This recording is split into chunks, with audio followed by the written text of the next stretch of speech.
Welcome to the Tits Up podcast with Coley Arnold, the unapologetic space for women in the thick of it. You know, the messy middle where you're too far in to quit, but the finish line feels like a mirage. Where the pressure is high, the stakes are real, and every win feels hard-earned. This isn't a highlight reel. This is the unfiltered truth about building a business, holding your life together, and finding your fire when it would be easier to burn it all down. If you're tired of fake perfection and ready for the real, raw conversations that make you feel seen and lit up, then grab your coffee, your courage, and let's do this. Shoulders back, head high, tits up, girlfriend. Are you building a business that might look good on paper but still feels lonely, messy, or unclear behind the scenes? You don't have to figure it all out alone. The Foundress is a community for female founders who are ready to scale with clarity, connection, and purpose. Whether you're making your first 6 figures or scaling towards 7, we're the place where your ambition is seen, your ideas are sharpened, and your success is celebrated. Inside, you'll find strategy, deep support, and a powerful circle of women who get it.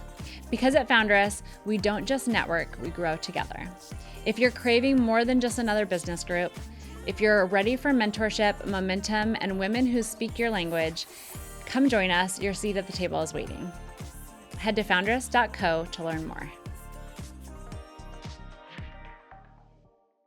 In today's episode, I am talking with Tessa Graff, who is a dear friend and Enneagram coach, and we are diving into the Enneagram numbers, what they mean, and how does it affect your business, how to become a leader with a servant mindset, and how to triple your ROI by investing in your team. I can't wait for this conversation. Let's dive in. Tessa, hello. Okay, Tessa and I have known each other for 23 years? I think so. 22 years, something like that? Yeah. We met when I was in college and became fast friends. And I was not in college. You looked like you were in college, though. Yeah. You still look like you're in Thank college. you. You're welcome. Yeah. But Tessa has been a dear friend of mine for a very long time, and also is an expert on the Enneagram. And so that's what we're going to talk about today. I'm so excited to dive in. Are you okay? I'm good. Great. I'm Okay. excited. I love it. This is her passion, her Yeah. life work, and she has, I always joke saying diagnosed me, but it's not a diagnosis, and all the experts will chime in on this one. Yeah. But she has nailed who I am and kind of what my core values are and my core motivations are through Enneagram. And it's been such a journey. We've been working on it for a couple years now. Yeah. And a lot of my deep work and growth that I've experienced, my personal and business life, has really stemmed down to finding out who I truly am and the way I make decisions and why I make decisions, and talking about kind of when I go into maybe a less healthy version of myself, and being aware of those things instead of, I feel like, just say, well, this is who I am. We can be aware of these things, and then we can pivot out of those moments, I think, so much faster when we're aware of them. So people ask me what the number one thing is that has benefited to my success. And I really do believe it's that deep work of getting to know who you are. And I know this is a big passion of yours. So tell us first how you kind of got involved in the Enneagram. You know, I have a psychology and sociology double major, and I've always been curious about people and how they work. Yeah. And when I first heard of the Enneagram, it was really for my own work. I wanted to discover who I am and how I work and why I work the way I do. Yeah. There's so many personality assessments out there, and they're all great. Right. You and I talk about probably 3 of them regularly. And you can really combine those too. AI's been great for that. Oh, I'm sure. Yeah, Chat's combined all 3 of the tests I use. Do you have a best friend Chat GPT as well? Yes. Great. Yes, for have sure. You named yours? Not yet. We should name ours today. Okay. That'll be fun. Because it's my best friend. I love her. Yeah, someone told me I'm dating Chat. So great. I don't think I am, but there's components. But never mind. Anyway. But I feel like, so often you've been talking lately about alignment, and alignment starts with self-awareness, like you're saying. That's made the biggest difference. I mean, the last 3 years, the work you've done, you couldn't have even talked about alignment unless you knew who you were. Correct. And so one of the things that I love about the Enneagram is if you think of an iceberg, the way we behave is the top of the iceberg. But under the iceberg is all the reasons why we behave the way we behave. And that's the gold. Right. You know, you even mentioned this before. Anytime we say, oh, I'm stubborn, that's just the way I am, it means we don't want to change. Yeah. You know, anytime we use that expression. But really, all that information, if we're not using it to grow and learn and become more of who we are, then it's a waste. Yeah. You know, we're really wasting our life because we get to be our true self in that moment because we're always changing and evolving. But the Enneagram's an incredible tool to understand the motivation behind our behavior. I love it. So could you tell us a little bit about what it is and how it works? And Yes. then I want to dive into a little bit about kind of an overview. If those of you are new who maybe have never heard of Enneagram, you can kind of touch on it. And then we're going to kind of dive in and get a little nitty gritty on mine. Yep. And this is going to be a very, very vulnerable podcast because I am going to be sharing a lot about myself, but in the view of the Enneagram, and I think it'll be a good example of what a powerful tool this is and how it really does kind of hold you accountable a little bit to, that change. And I think we've talked about this before, but I remember hearing a dear friend of mine say something, and it really struck me. And she said, "This is just the way I am." And I don't understand why people can't accept that. Yeah. And I remember hearing that and feeling so sad. And I was like, gosh, I don't ever want I mean, yes, there are elements of this is who we are, right? Yep. But I don't ever want to feel like almost like giving up on changing. Like I want to my deathbed, I want to be evolving. I want to change. I want to be getting deeper and deeper into who I was truly meant to be. And I think there's so much out there that I think there's a fear of if we dive into getting to know who we are, like, yes, it's the hardest work I've ever done.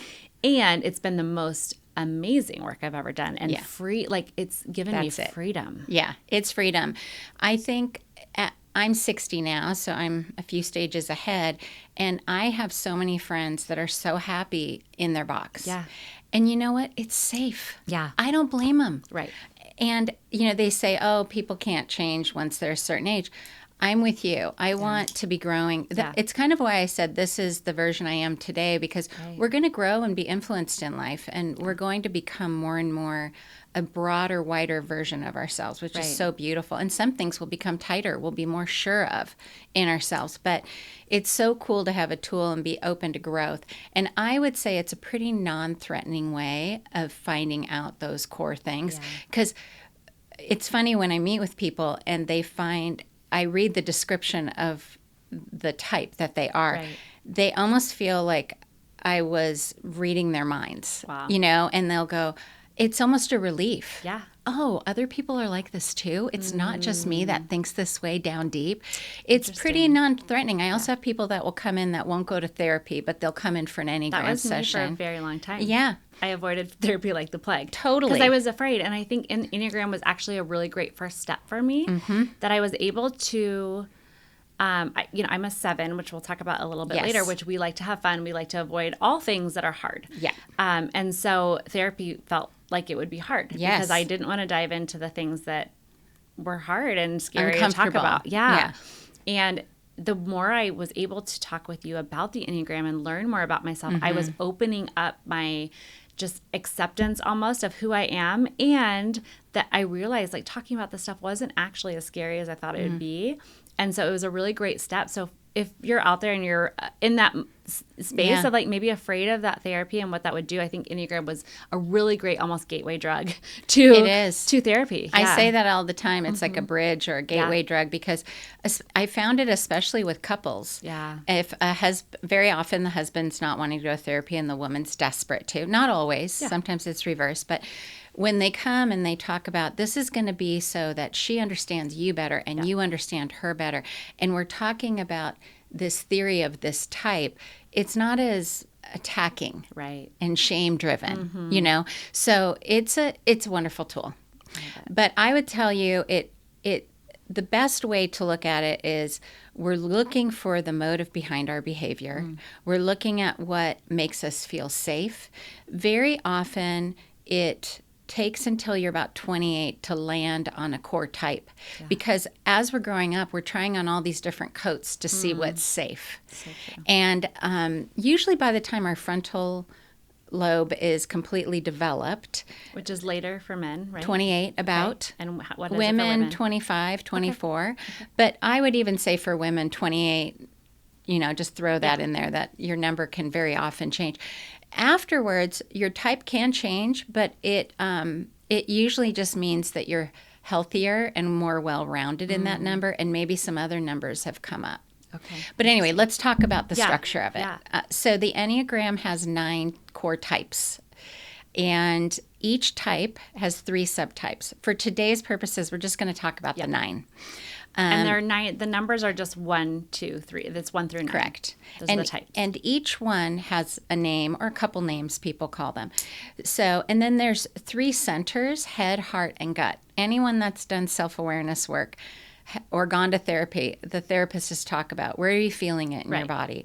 So we're not going to get into that either. That's why this tool often needs a coach. Right. Because there's a lot of pieces to it. But the core types are super helpful and very revealing. So Enneagram type 1 is the perfectionist or the reformer. In general, they feel safe when they know right from wrong. Okay, so they're fairly black and white. Perfectionist is a pretty good word for them, but that's just the stereotypical one. And I think all of my fellow women entrepreneurs are like rolling over. They're like, yes, I can feel that, right? Yeah, exactly. So it helps you feel safe because you found the right way. And you've probably done more work than most people to find that right way for you. So it's really hard often to work in teams because you are sure your way is the right way. And you can't believe everyone doesn't think of it the same way. Okay. Like, a small example for one would be on time is early. Okay. Okay. And they can't believe anyone could step in at 1:05 if the meeting's at 1. Right. They're shocked. Right. That's the most inconsiderate thing. So it's fairly a black and white set of thinking in order to feel like they have order. They know that they're in the right spot. Right. So that's the one. Okay. Big picture. You can ask more questions if you want, but let's go through. No, yeah, I think let's go overview. The 2 is the helper. Now, we as women very often score high in the 2 because it's our role, but it's not always our core motivation. Okay. The core motivation for the 2 is to love others and to be loved. So they love others by figuring out other people's needs and trying to meet them, sometimes even when they don't want to be met. Moms have this characteristic, big picture in general, they do, but some more than others, right? And so, but their goal is to be in relationship and be loved. And they love to serve very often. A lot of 2s want to be behind the scenes. But what happens is they hit a breaking point, and all of a sudden, if they're not receiving any affirmation at all, they can go through the roof, and everyone's like, what happened to mom? Yeah. She's freaking out. That's relatable. Yeah, yes, that happens to every mom, Right. every human probably. Yes. But all of a sudden, needing affirmation matters. But in general, the core motivation to feel safe is I want to love and I want to be loved. Okay. So that's the 2. The 3, a lot of people watching this will relate to it, is the achiever. Yeah. This is actually your 3rd highest scores. Yes. I like looking at your 3 highest scores to have a bigger view of who you are. It doesn't mean it's your core, but it's up there. So that's your 3rd highest. An achiever, their goal, they feel the safest when they can set goals and meet them. Right? So that's what entrepreneurial women are doing constantly. Right. So you set goals and you meet them. And very often, if it doesn't work, you shut down and move on to the next goal. Yeah. 3s don't like to take a nap very often, but they will if things fall apart. Right. They'll shut down and then they wake up and next goal. Right. They need another goal to feel satisfied. Yeah. And these are just so basic and generic definitions, of course. but people will go, yeah, that's me. Yep. Or you'll say, that's my brother, or that's Right. my friend, or I work with that person. The next one is the 4, the Enneagram 4. They're the romantic or the idealist. They are the one of the 9 types that wants to be unique. Their goal is to be unique and to almost have their life look like it's out of a scene of a movie. They love fantasizing A little and Disney dream. princess. Yes. But it could be about Right. owning a business. It Yeah. could be about any number of things, but they literally they want to be completely unique. They want to be known by people.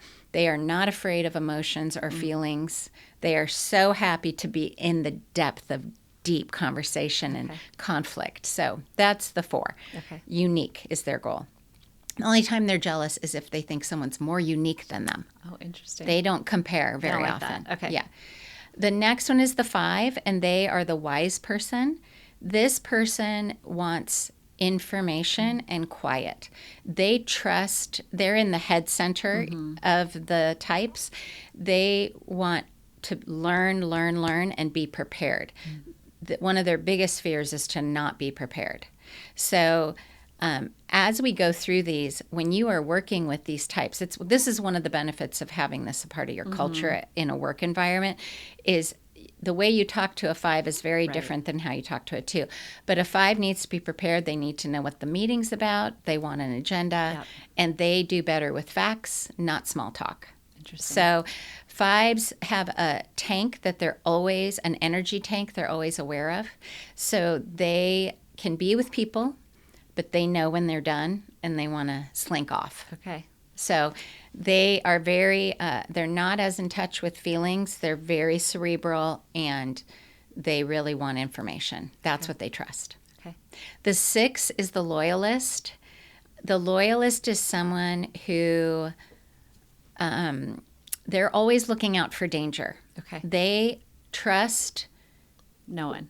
no one, but everyone trusts them because integrity is the top of the list for them in their character. Okay. They want to be reliable. They want to be trustworthy. They don't want to be dangerous. Yeah. So one of my daughters is a 6, and she's a therapist. Yeah. Everyone trusts her. Right. Her friends growing up, she was the therapist to her friends. But she only had a few friends that were the ones she trusted. Right. So they're the ones looking out for danger. They're great to have on your team because they're going to notice things that other people don't that might be dangers. Right. But they are, when they're healthy, dynamos. They're very good at researching. They don't want it to be dangerous. So Right. they're going to do everything they can Right. to make it not dangerous. The 7 is the enthusiast, which is your core type.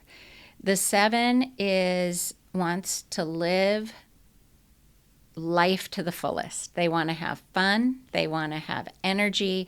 They don't want to be bored. No. They always want new. But they avoid pain. Anything that's going to cause pain and disruption, which is different for everybody. Right. So they tend to look on the bright side. They want to be positive. They're a Pied Piper. Yeah. And people want to follow them because they're amazing. But they can be one-dimensional, and they can be very adolescent because think about that. You don't want to deal with anything that's bad, Right. and you only want to have fun. That means no depth. No depth. Right.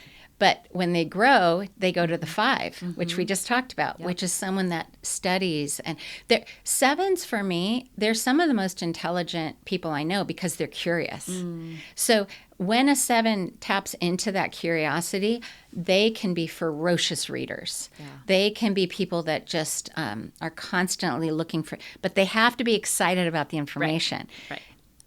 And with growth, they learn that they can't trust that, and all the things you've been learning, Right. that you have to still dig in and do the hard things first. Right. That's not as fun. It's boring. It is boring. Yeah. We don't like I'm it. so sorry. I'm bored. Ew.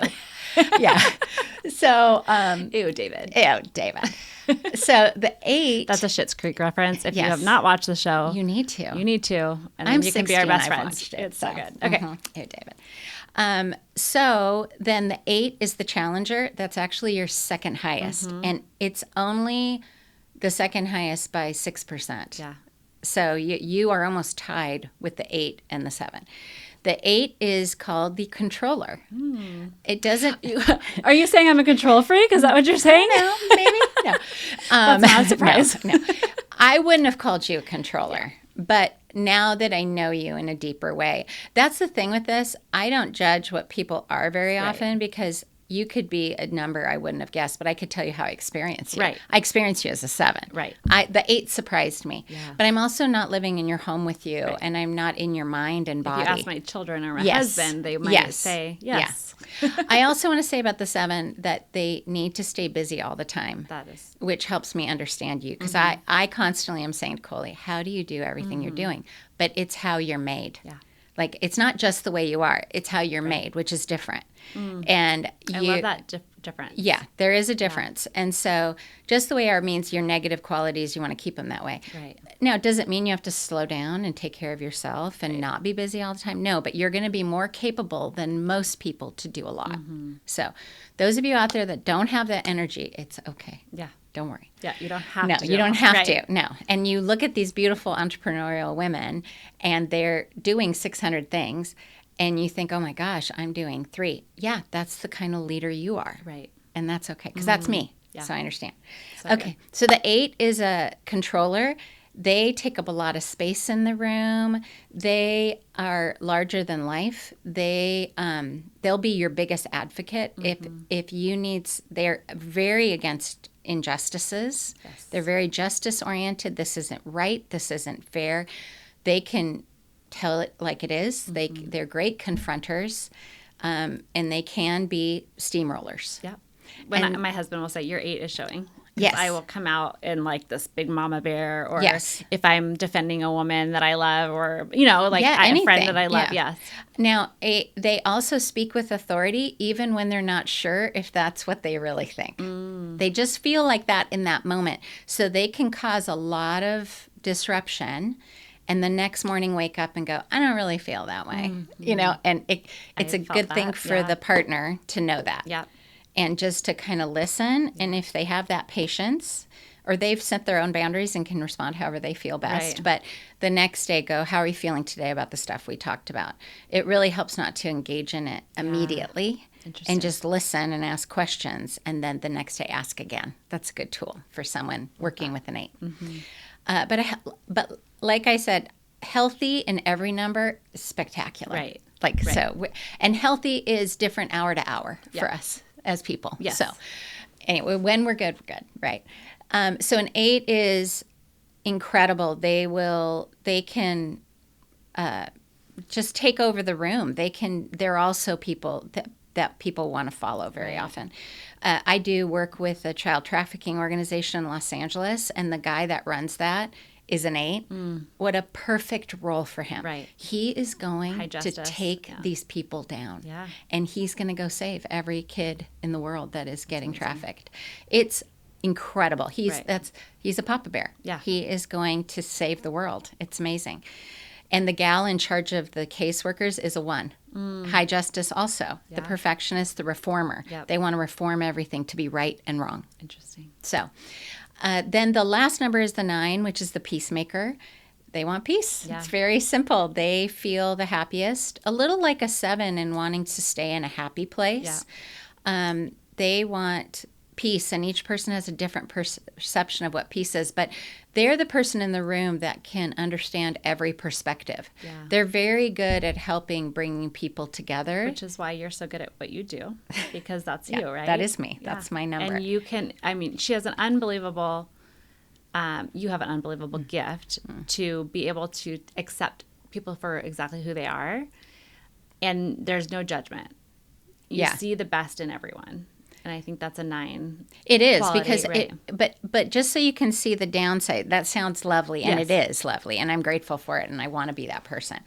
But I also do it so I don't have conflict and so people like me. So that's kind of the mask part of it.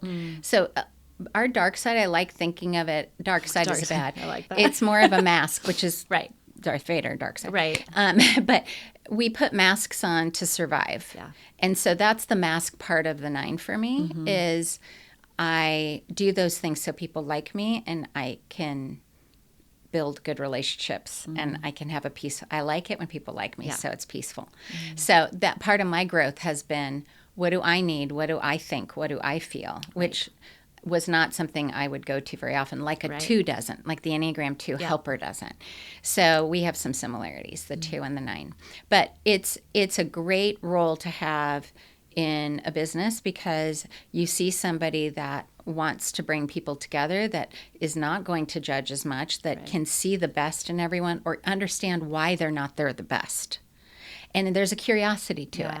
Like, I want to know how they work and why. And that's why the Enneagram is my jam, because any of those personality things I really like, because you learn more about people and how they work. And I love this tool because it is so cool to see how two numbers work together. Yeah.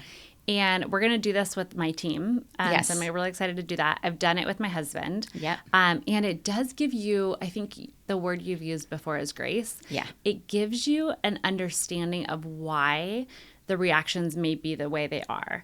And I think sometimes in a relationship, whether it's business, whether it's marriage, whether it's a friendship, you notice these reactions that are oftentimes harsh, one way or the other, right? Yes. And you're like, whoa, what the hell? But when you know, oh, that means that they're not feeling safe, right? And it gives you more grace to go, oh, okay, I understand. What I said or the way I said it might have triggered you. Let me try that again. Yeah, so that's a great point. What happens is, I work with a company called MedPlace. Every time they have a new person, I onboard them with the Enneagram. It's part of their culture. Amazing. Jared Bailey is their COO or I don't know which one. Yeah. One of the numbers, letters.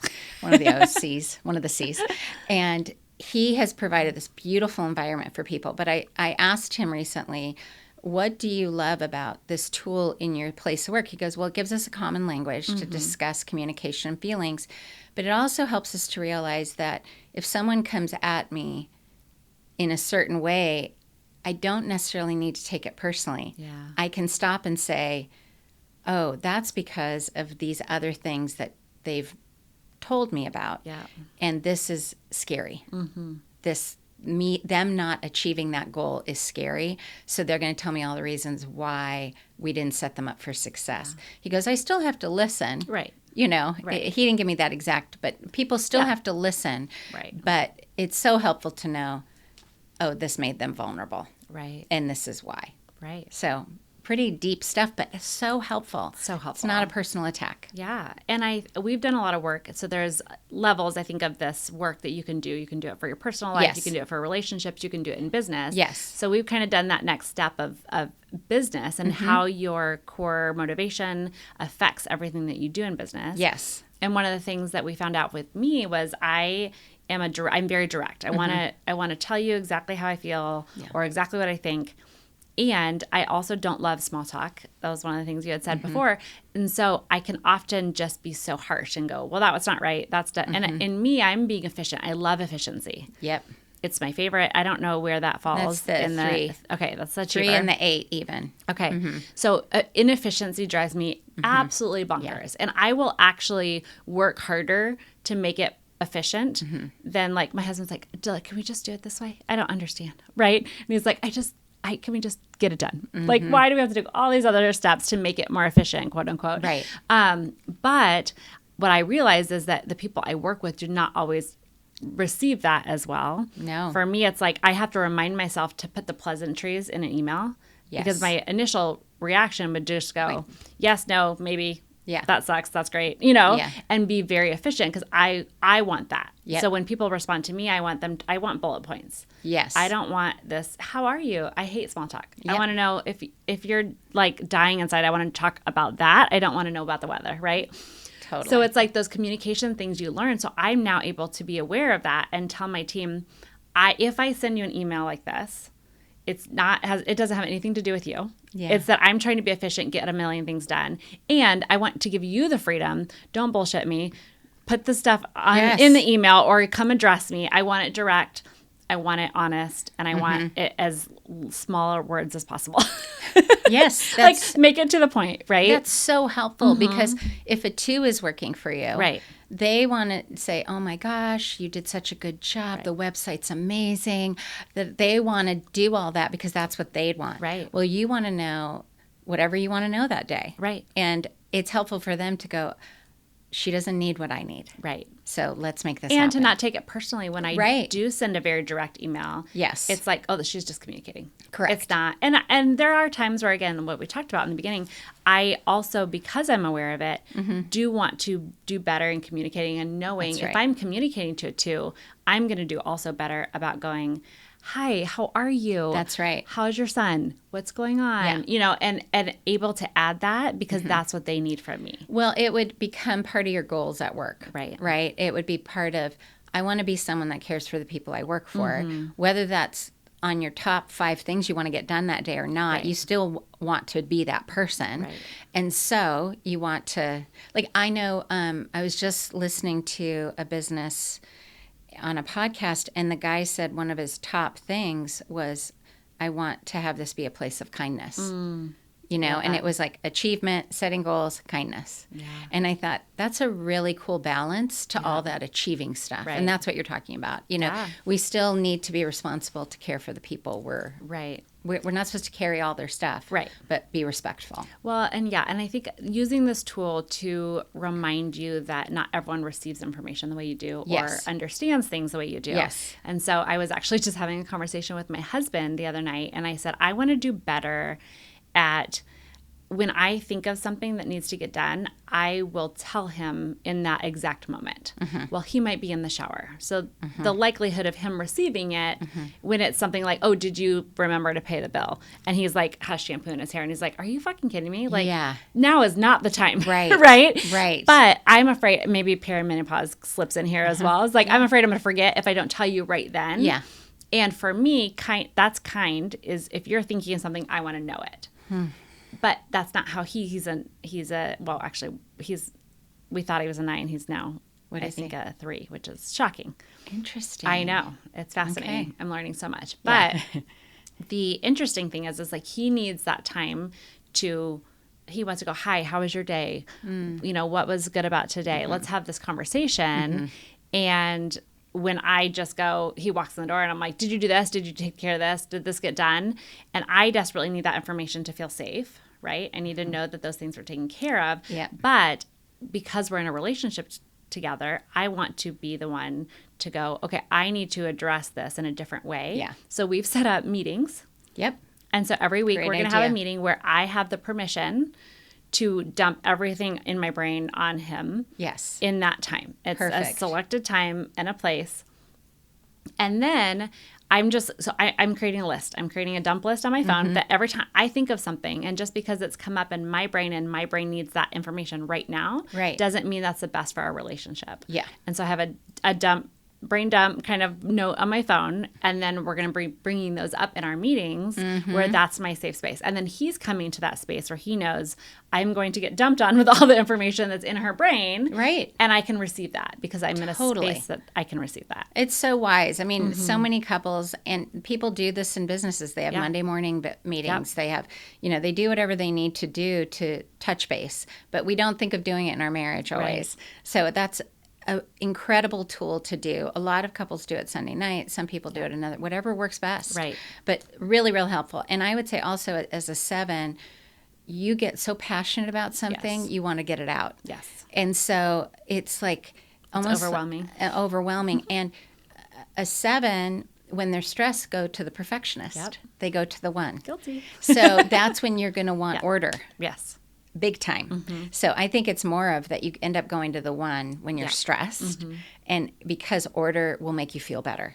Yes. When you act like you don't need order a lot of the time, but when you do because you're stressed, and that's going to make you feel better. Yes. When I get overwhelmed and stressed, I crave that order, and then I get into the order and I crave creativity and like spontaneous. Yes. Yes, I need those spontaneity. And what a great thing for your spouse to know. Right. Oh, she's in a creative mode right now. Alrighty, here we go. All right. Buckle up, baby. Buckle up, let's go.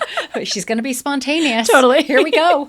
Yeah, it's true. And sweet husband rolls his eyes like, all right, where are we going now? What are we doing? He's actually been great. He has been great. He's been a good partner and all that. Yes. He's game. Yes, he is game. We've worked on it, though. Yeah. And he's had to learn a lot about himself to understand why his reactions were different than mine. Because I think 7s can be Well, we are very, very fun and Yeah. exciting. And I bring the fun to our relationships. Yep. Like I force us to have fun a lot of times. And in his order, he's like, there's no time for fun. We have to get this stuff done first.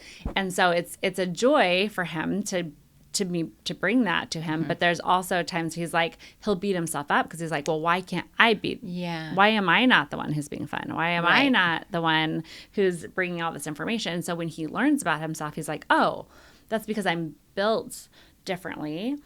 But what's my reaction to it? Right. I doesn't mean like if I'm not the one initiating, doesn't mean that I'm the boring one. I get to react and go along with it. Yep. And then he also brings me into an order, back to earth because I would spend all of our money and never be home. Well, right? exactly. No, two So he can- sevens would be dangerous. Yes.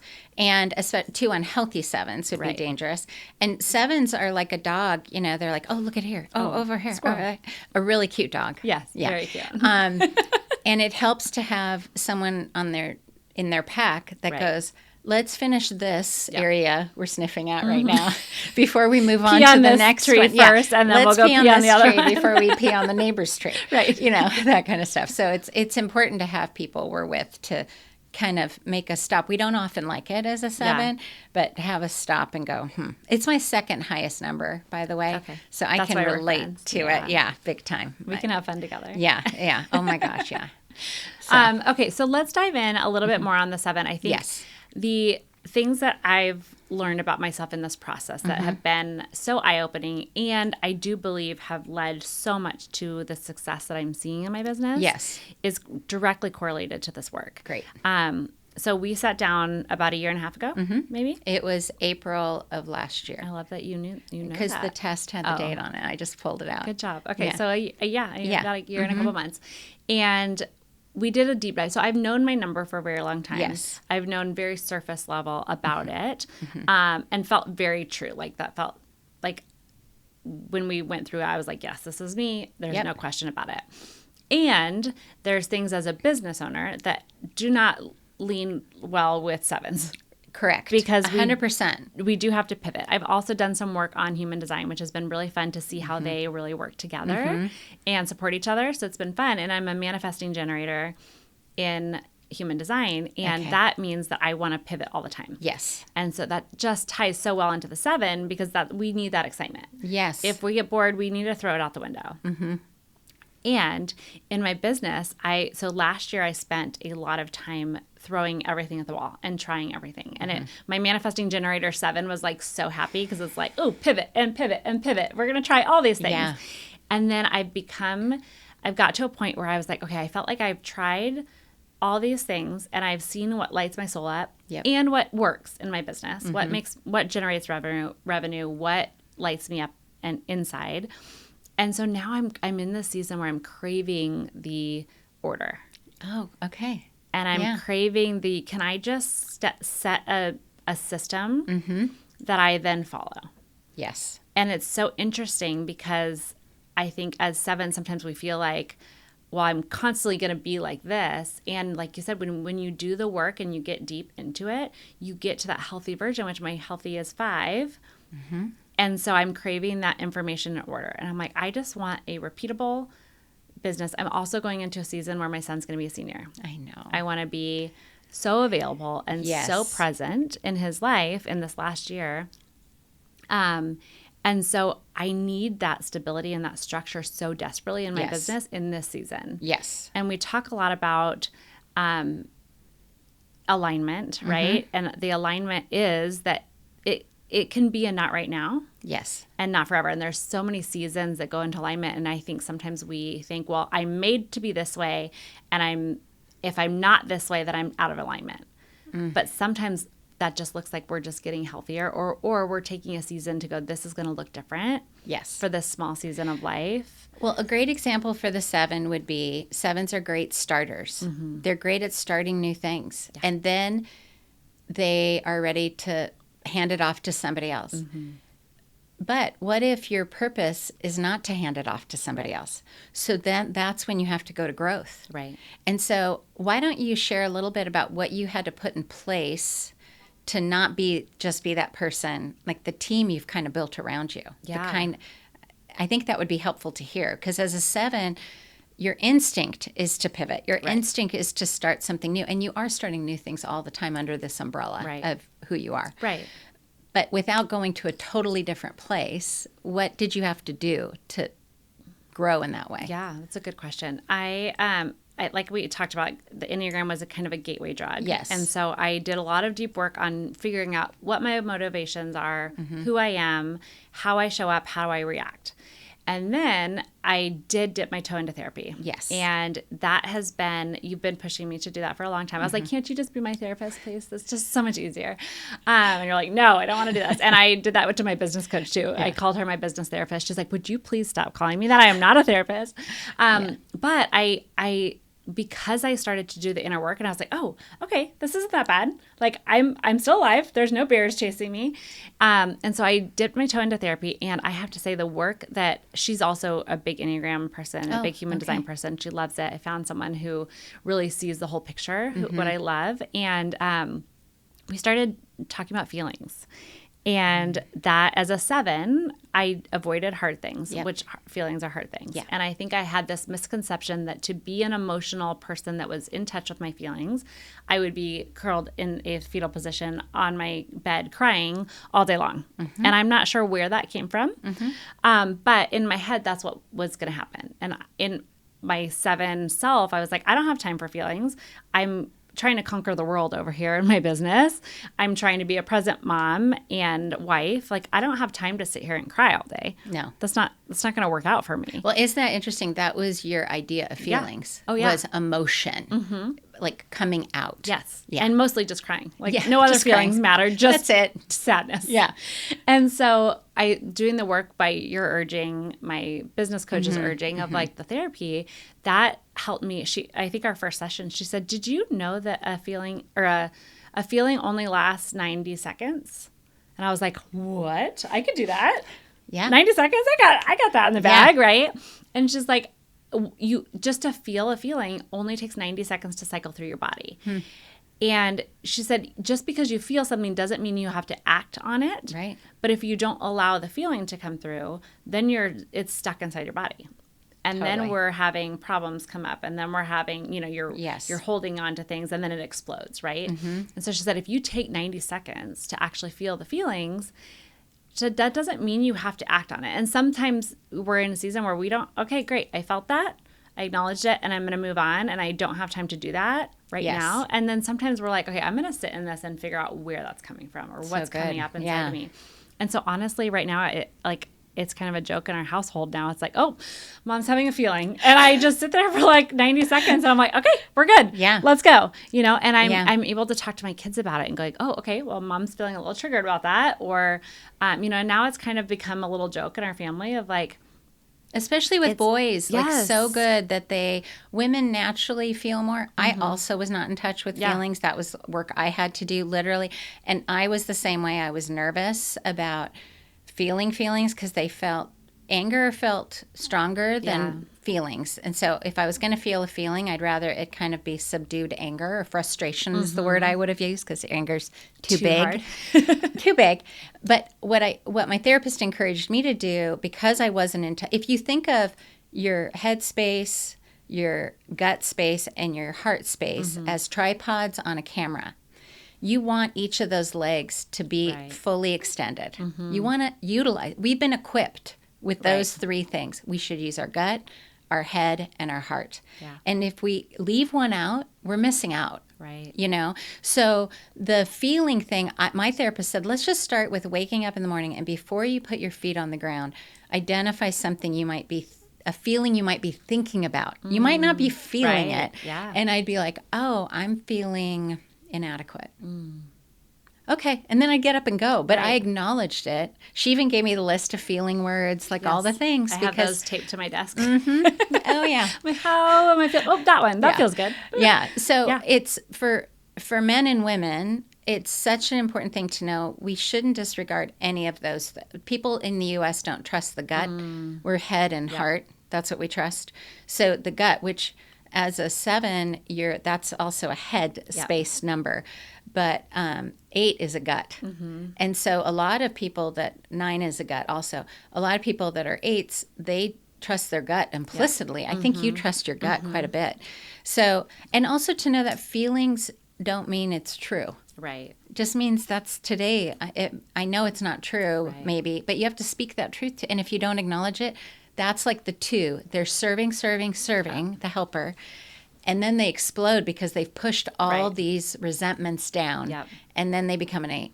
Then they become a challenger. Yeah, and I think as a business owner, there's so much imposter syndrome and fear and doubt that comes up on a daily basis. Yes. If you don't acknowledge that, and then oftentimes as women, I find that we are then shame cycling ourselves of like, either we should be more emotional because we're women, or we're taught that we're like, it's literally been a joke all my life of like, oh, she acts like a man because she doesn't have any feelings. Well, I was having them. I just wasn't acknowledging them. Right.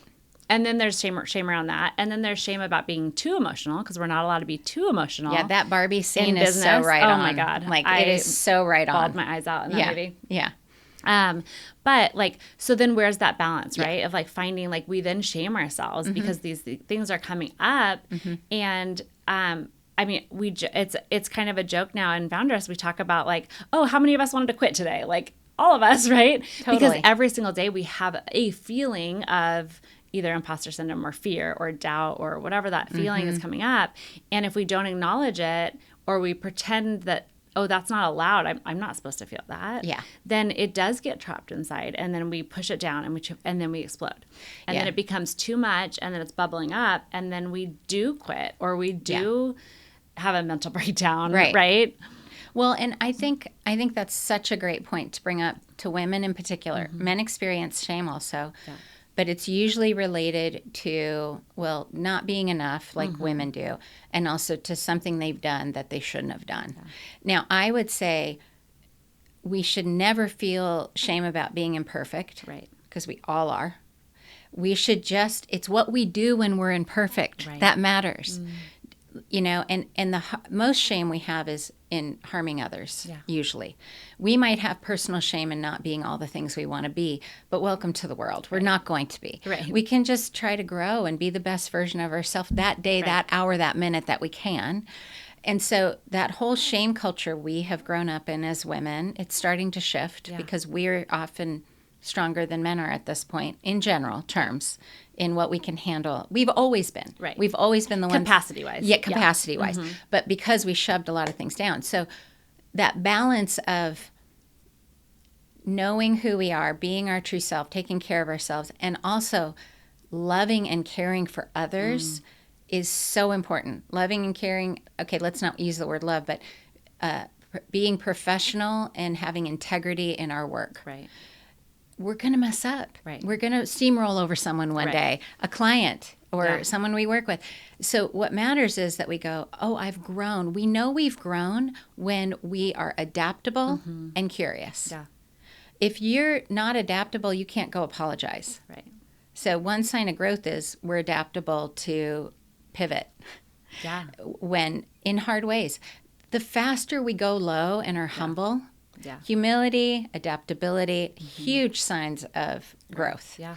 And so if we can be humble and go to someone and say, that's my bad, I'm so sorry, we can go through that process so much faster. You know, it's so interesting. One of my best friends, who you know, she's known me a long time. She knows the ins and outs of who I am. And we were together in a group, and I said something, and then kind of laughed. It was like a joke. And then later, I went to her, and I was like, I'm so sorry. I just want to apologize because I feel like what I said might have hurt your feelings.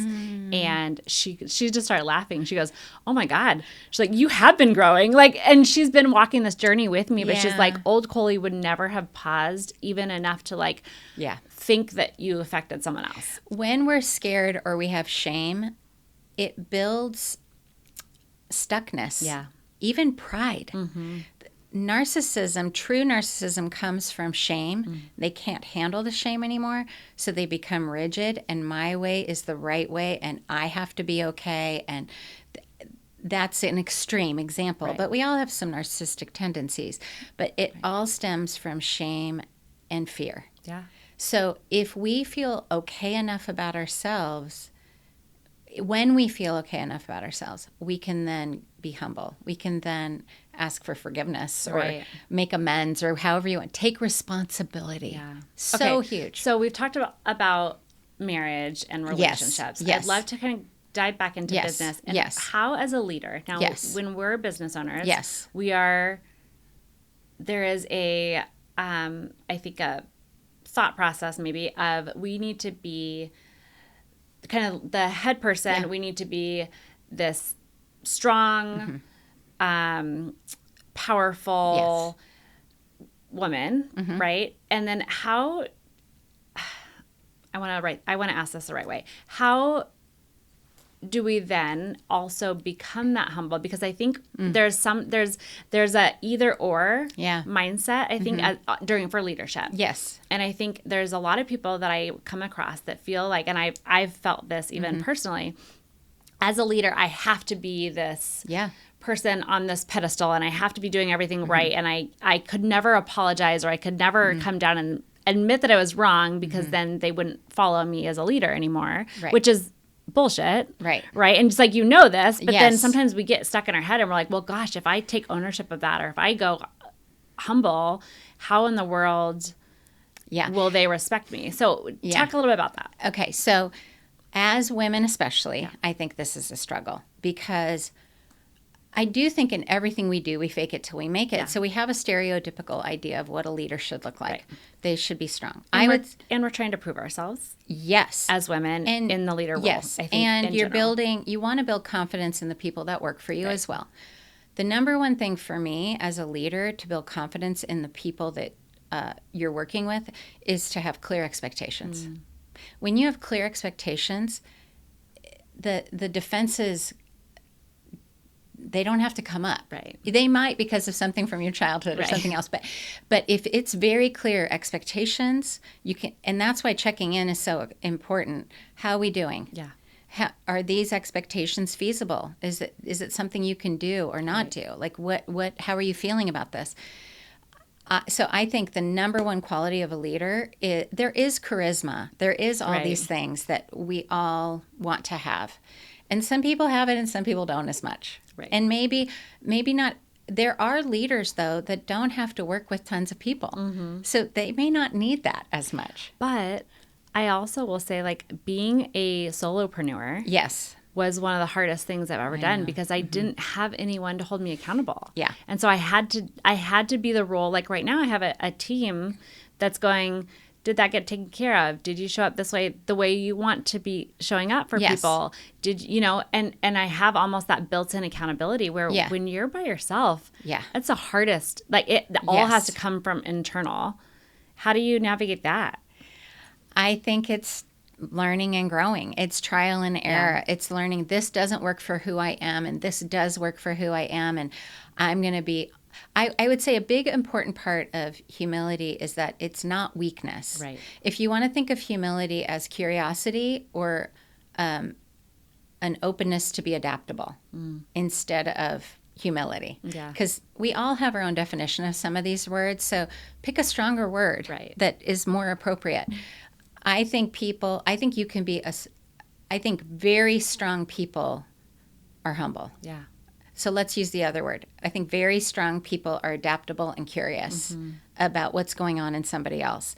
They're very able to say, "Ooh, I stepped over a boundary," without wearing it all day. Right. Now, that takes time and probably therapy. And practice, right? And practice. But there is a freedom, like you said, in learning your number. There's a freedom in knowing my mistake is not who I am. Right. So criticism or mistakes stick to us like Velcro, and compliments and affirmations slide off of us like Teflon. Right. Okay. So I think as women, we hold on to the Velcro things when really it might be 1 out of 30 things that we did that day. Right. And we go to bed ruminating about that thing. But what if we go, oh, there I go again. Okay, I'm going to go apologize. I'm going to pivot. I'm going to ask questions about how I can do that better with that person. Then it's freeing, especially like for people that are achievers. Right. Set the goal of finding out how you could have done that better and and take responsibility instead of saying, I'm going to ask for forgiveness. That sounds so like, Right. I'm so lame. Right. But go, I'm going to take responsibility for that. Yeah. That's strong. That's Right. strength. And I'm going to be curious and ask how, and adaptable, and figure out how I could do that better. Mm-hmm. Does that help? Yeah, absolutely. Putting it in that, it is strength. Mm-hmm. Like, people talk about this, a lot of times this term is used, I need to think of a different term that's outside of faith. But in faith-based, they talk about servant leaders. Yeah. We need to come up with another term. Right. But I think it's to the same thing. It's yes. like if you can serve the people who yes. work with you. Yes. And I think knowing their numbers is such, like knowing their Enneagram is so powerful. Yeah. Because, I mean, I'll use an example in marriage, but like, do you remember the days of like love languages? Yes. Oh my gosh. So there was that was yes, I was very big jam. into love languages, but I remember a time, I think Justin and I had gone to like a class or something, and it was like, I had been doing something over and over and over again that the way I felt loved to him, and he's like, I don't feel loved at all, right? And so we were clashing because I was doing something, and I think it's very similar to the Enneagram where you're like, yes.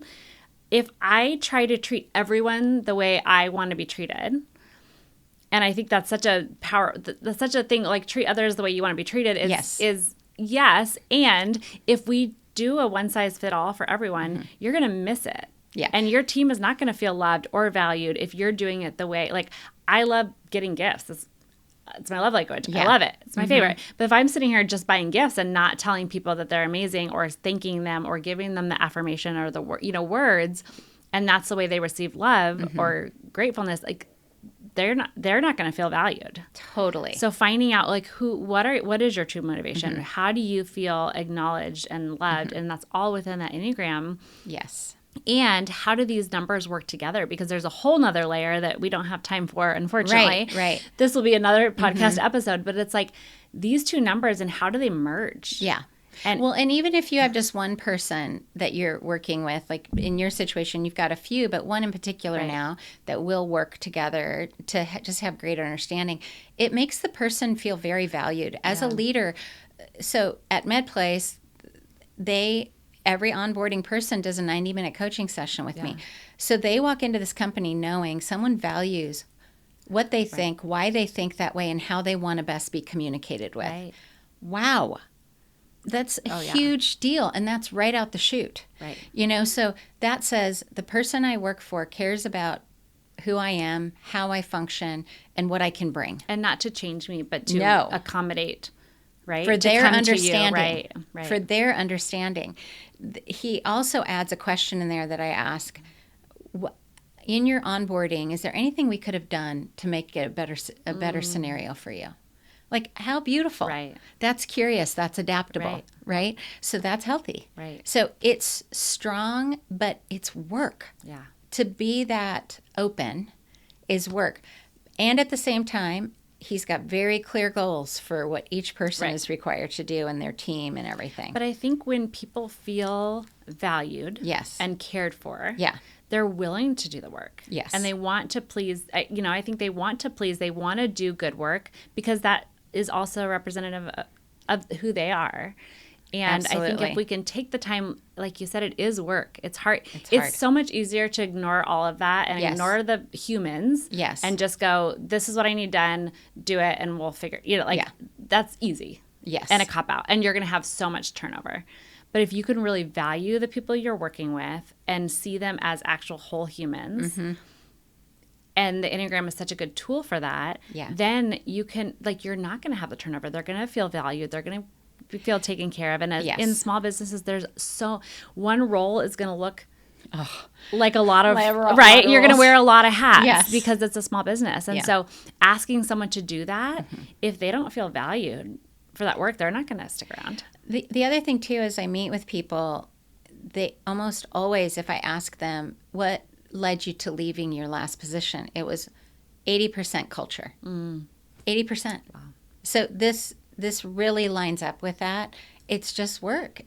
Really, it doesn't have to be deep. Yeah. You don't have to know everyone's inner workings. Right. It's like, this is my number. This is how I best feel communicating. And then also for you as the person running the company to say, and just so you know, this is the way that I best work. Right. And it's so good for me to know this is how you work. Right.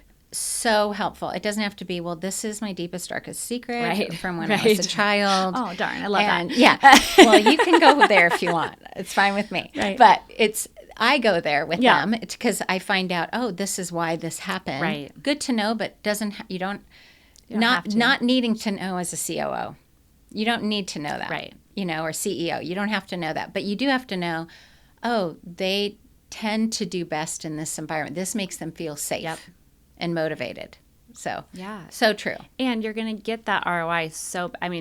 By investing in someone like a coach like you, onboarding which we're going to do this together, and I'm so excited. Yes. So we're going to start onboarding with this Enneagram tool. Yes. And I think when you invest in your people, you will get that ROI tenfold back. 100%.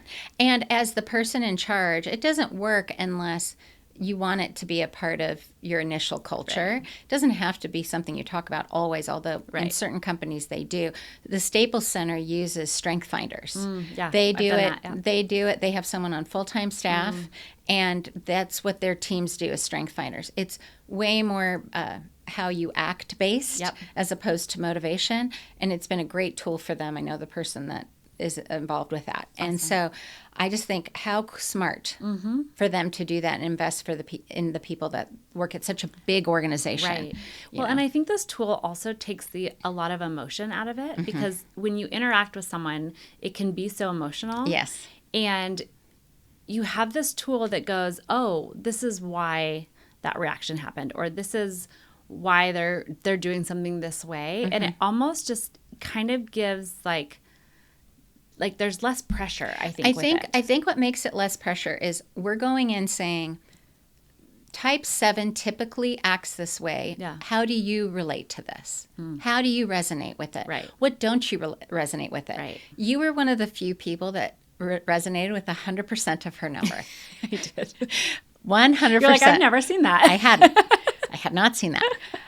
But other people resonate with 75% of their core number. That's the highest they go. So I know when I'm meeting with, and so I can say, okay, what points did you resonate? What didn't you resonate with? And that's really helpful to understand too. And so then you get to talk about communication. You're not waiting for a crisis to happen to talk about it, which is what a lot of people do in business settings. So good. A crisis happens, then they go, oh, she misunderstood it because it was all factual and I wasn't warm and fuzzy with her. She misunderstood. She thought I was mad at her. So good. And I'm not. So you find that out at the get-go. So that is strength, but it does add a dimension to your responsibility. Right. As a CEO. Right. So. But what a cool thing to have as part of your culture of like kindness, like you said. Like it's kindness and care for the people that work with you. And honestly, you're giving so much of your soul to these people and giving them so much trust to run your business. If you're able to tap into who they are as a human, like then you also trust them more, right? You have this better working relationship. It's beautiful. Okay, there's so many layers to this. I know. I think we're going to have to do another episode because I could talk about this all day long. Yeah. But if someone wanted to work with you, how can they find you? So I have a website, tessagraff.com, and it's pretty self-explanatory on there. You just send out a request to meet with me, and I do a variety of things. I tailor make it to what you need and what your team needs. It can be one session. It can be 3 sessions. I do it with families, with individuals, with business. It can be ongoing if you want to use it for onboarding. I'm limited in my time for the onboarding, but I do have some space for that. Okay. But what's great is it can be a 1 or 2 time deal to really equip you in some basics. Right. And so you can just reach me and reach out to me. And then if someone was listening to this who maybe isn't quite ready for that step yet, but wants to know a little bit more, do you have a book or a resource that you recommend that they can dive in? You can. The Enneagram Institute online is really good at giving you basics. Their test isn't my favorite. My favorite basic $15 test is the WEPS test, WEPSS.com. $15 test. I like their results a lot. And then the Integrative 8 website is also a great website to go to. I trust them the most. I did 3 different trainings. It was spectacular. Okay. So just going on their website and reading about the Enneagram is a great way to do it. There's so many podcasts. Yes. There's so, you can just put it in the Google. Chat actually does a really good job of explaining it. I would use chat to synthesize kind of the meaning of it, the history of it. So yeah, those are some great ways. Awesome. And we'll include some of those links below too Great. for how to contact you. So thank you, Tessa, for joining us today. Coley. This was an amazing conversation, and I can't wait to dive into this more later. I know, it'll be fun. Awesome. Yeah. Thanks for listening to today's episode. If this spoke to you, share it with a friend, and don't forget to subscribe so you never miss a conversation. You've got this. Stay clear, stay grounded, and stay true to what you're building. Until next time, tits up.